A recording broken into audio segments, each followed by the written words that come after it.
എൻ്റെ പൊന്നോ ഒരു രക്ഷയില്ലാത്ത ഹെഡ്ലൈറ്റാണ് കേട്ടോ ബജാജുകാർ ഡൊമിനോറിന് നൽകിയിരിക്കുന്നത്. എനിക്ക് ഈ വണ്ടിയിൽ ഏറ്റവും ഇഷ്ടം ഇതിൻ്റെ ഹെഡ്ലൈറ്റ് തന്നെയാണ്.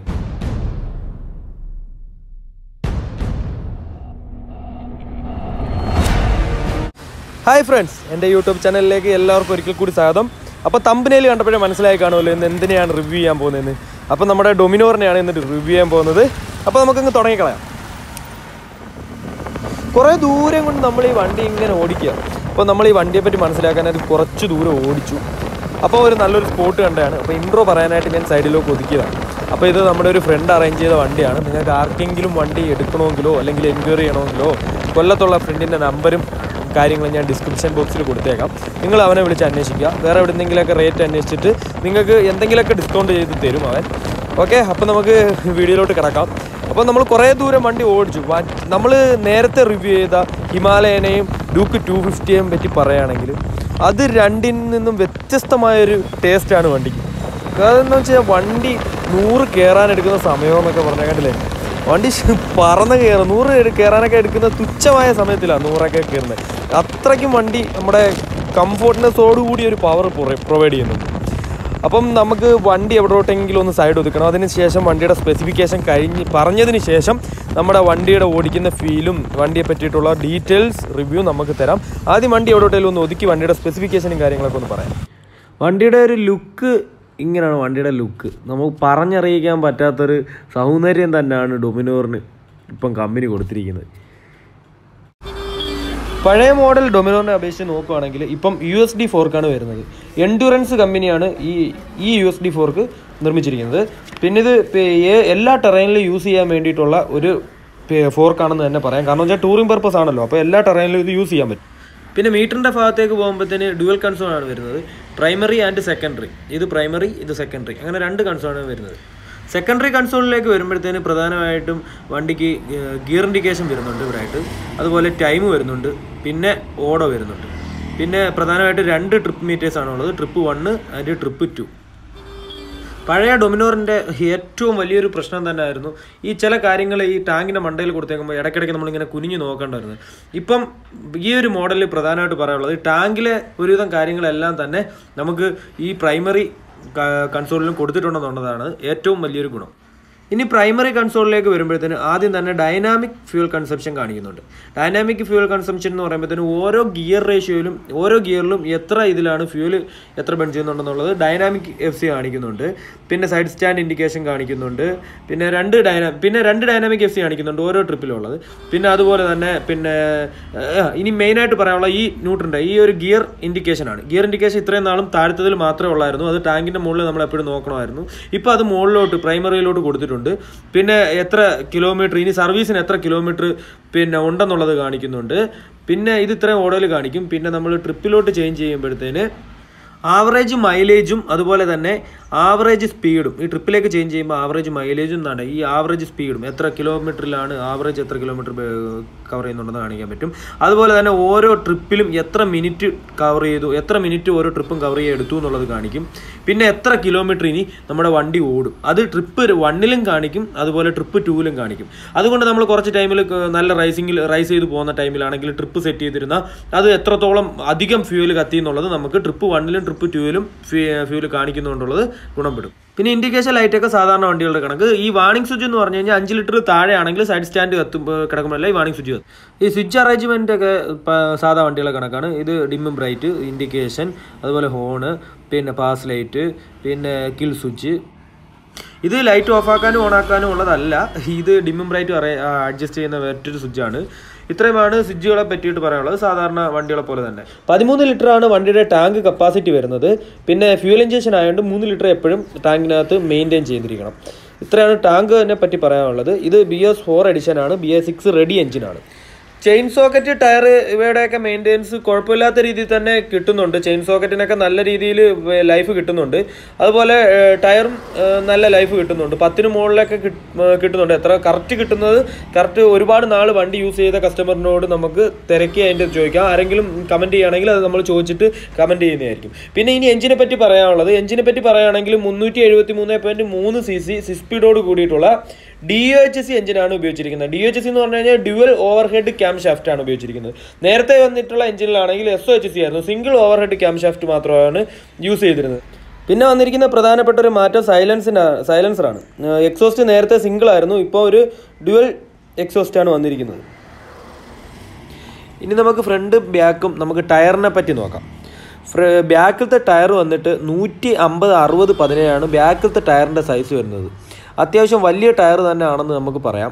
പിന്നെ ഫ്രണ്ടിലേക്ക് വരുമ്പം 110/70/17 ഫ്രണ്ടിലത്തെ ടയർ അവർ യൂസ് ചെയ്തിരിക്കുന്നത്. അത്യാവശ്യം നല്ല ഫ്രണ്ട് ടയറും ബാക്ക് ടയറും കമ്പനി കൊടുക്കുന്നുണ്ട് ഡൊമിനോറിന്. ഇനിയിപ്പം പറയേണ്ട ഒന്ന് തന്നെയാണ് ഈ ഡൊമിനോറിൻ്റെ ഹെഡ്ലൈറ്റ്.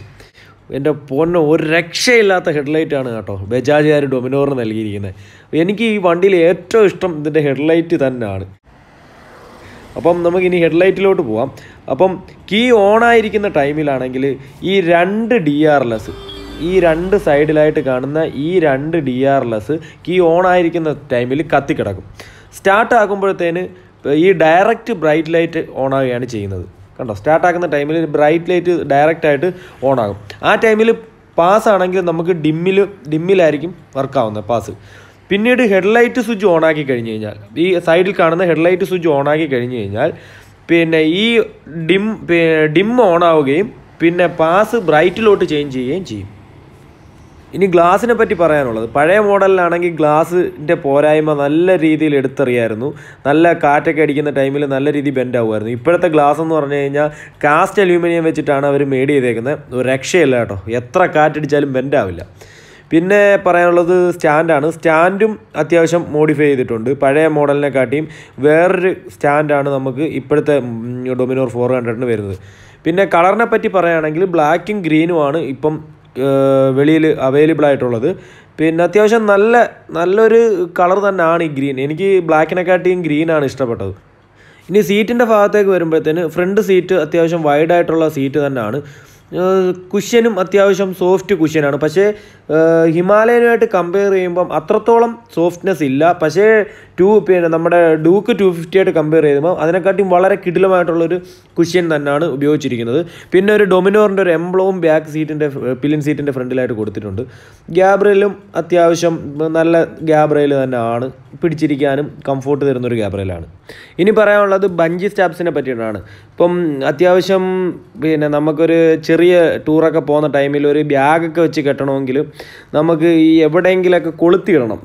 നമ്മുടെ വള്ളിയുടെ ഒരു സൈഡ് എവിടെയെങ്കിലുമൊക്കെ കൊളുത്തിയിടണം. പക്ഷേ ഈ ഒരു ബഞ്ചി സ്റ്റാപ്സ് ഉള്ളിടത്തോളം കാലം നമുക്ക് അങ്ങനെ ഒരു പ്രശ്നം വരുന്നില്ല. നമ്മുടെ ഒരു ബാഗ് വെച്ച് കെട്ടുകയാണെങ്കിൽ ഒരു വള്ളി ഉപയോഗിച്ചിട്ട് തന്നെ, നല്ലൊരു വള്ളി ഉപയോഗിച്ചിട്ട് തന്നെ ഇത് കെട്ടി നമുക്ക് സെറ്റാക്കി വെക്കാൻ പറ്റും. അതുകൊണ്ട് ഈ റൈഡൊക്കെ പോകുന്ന ടൈമിൽ നമുക്ക് ഈ ബഞ്ചി സ്റ്റാപ്സിൻ്റെ ഉപയോഗം നല്ല കിടിലമായിട്ട് ഉപയോഗിക്കാൻ പറ്റും. അതൊരു നല്ലൊരു സംഭവം തന്നെയാണ് ഈ ബഞ്ചി സ്റ്റാപ്സ്. അത്യാവശ്യം ഓഫ് റോഡൊക്കെ ചെയ്യാൻ വേണ്ടിയിട്ട് തന്നെയാണ് വണ്ടി കമ്പനി ഇറക്കിയേക്കുന്നത്. 157 ഗ്രൗണ്ട് ക്ലിയറൻസ് ഉണ്ട്. കുഴപ്പമില്ലാത്ത രീതിയിൽ നമുക്ക് ഓഫ് റോഡ് അടിയൊക്കെ പിടിക്കാത്ത രീതിയിൽ എടുത്തിട്ട് പോകാം.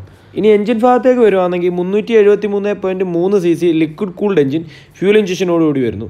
പിന്നെ triple spark 4 valve DTSI DOHC എഞ്ചിനാണ് ഇവർ കമ്പനിക്കാർ ഈ ഡൊമിനോറിന് കൊടുത്തിരിക്കുന്നത്.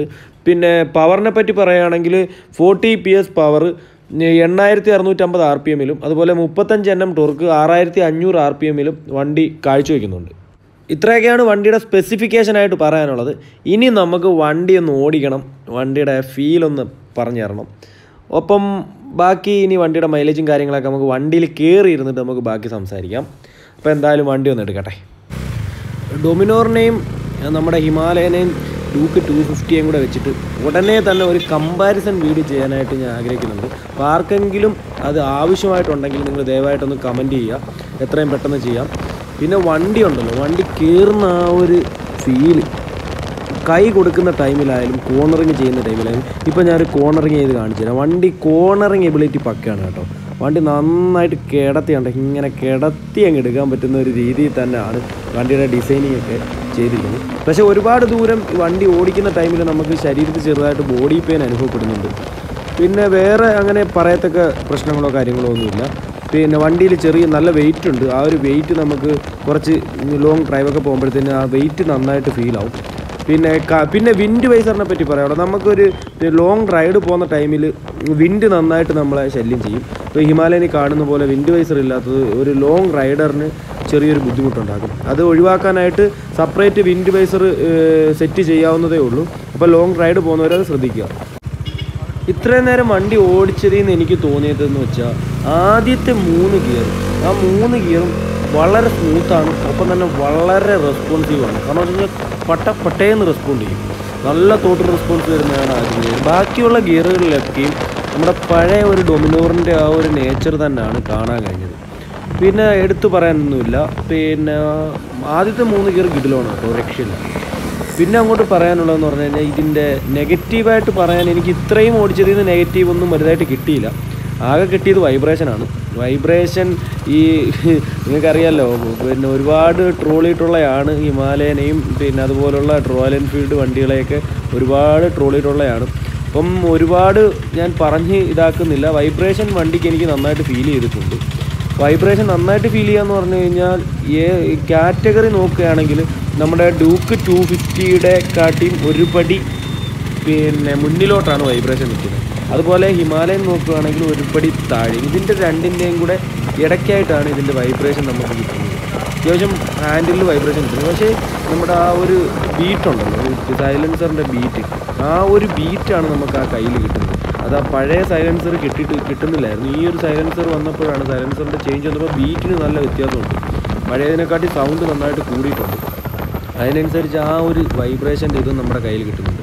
നമ്മൾ ത്രോട്ടിൽ കൊടുക്കുന്ന ടൈമിൽ നല്ല RPM കയറുന്ന ടൈമിൽ ആ ഒരു വൈബ്രേഷൻ ചെറുതായിട്ട് കുറയുന്നുണ്ട്. അപ്പം വണ്ടിയുടെ വൈബ്രേഷൻ അല്ല, അതൊരു ത്രോട്ടിൽ അല്ല, ഒരു സൈലൻസറിലോട്ട് പോകുന്നതിൻ്റെ വൈബ്രേഷൻ ആണെന്നാണ് എനിക്ക് മനസ്സിലാക്കാൻ കഴിഞ്ഞത്. അപ്പം എന്തായാലും ബാക്കി പറയത്തക്ക കംപ്ലൈൻറ്റോ കാര്യങ്ങളോ ഒന്നുമില്ല. എനിക്ക് വണ്ടി നന്നായിട്ട് ഇഷ്ടപ്പെട്ടു. അപ്പോൾ നിങ്ങൾ ആരെങ്കിലുമൊക്കെ വണ്ടി എടുക്കുന്നുണ്ടെങ്കിൽ ജസ്റ്റ് ഒന്ന് ടെസ്റ്റ് ഡ്രൈവ് ചെയ്യുക. അപ്പം എന്തായാലും അടുത്ത വീഡിയോയിൽ കാണാം. ഇതിൽ തെറ്റുകുറ്റങ്ങളൊക്കെ വന്നിട്ടുണ്ടെങ്കിൽ ക്ഷമിക്കുക. അപ്പം സബ്സ്ക്രൈബ് ചെയ്യുക, ഒപ്പം അടുത്ത് കാണുന്ന ബെല്ലൈക്കൺ കൂടി ക്ലിക്ക് ചെയ്യുക. അപ്പം അടുത്ത വീഡിയോയിൽ കാണാം. ബൈ.